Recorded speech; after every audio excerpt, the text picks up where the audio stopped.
ថ្ងៃទី23ខែ5ឆ្នាំ2026ម៉ោង11ព្រឹកនៅស្រុកកំពង់ត្រឡាចខេត្តកំពង់ឆ្នាំង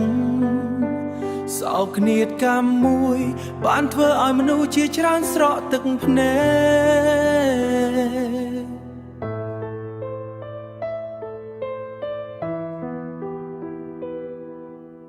ឡានពេញដោយពលករធ្វើដំណើរទាំងក្តីសង្ឃឹម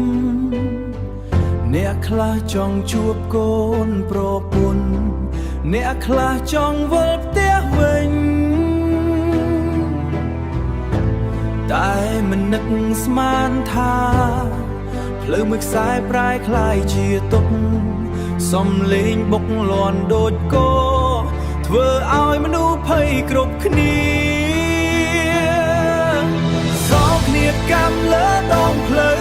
10នាក់បាត់បង់ជីវិត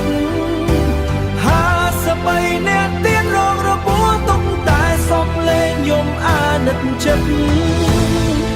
កំពុងត្រឡាចថ្ងៃនោះមកពេញដោយទឹកភ្នែកគ្រួសាររងចាំមនុស្សជាទីស្រឡាញ់តែបានត្រឹមដំណឹងដល់ឈឺ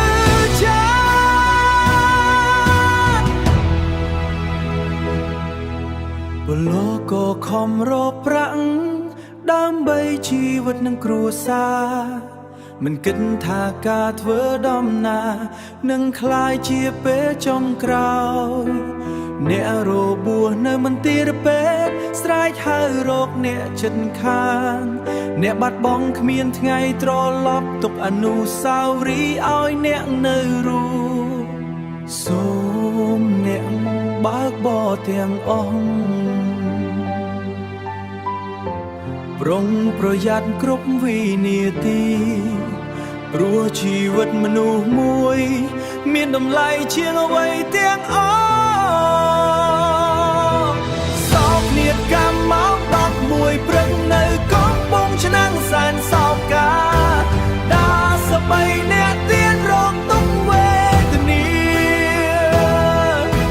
សូមវិញ្ញាណអ្នកបាត់បង់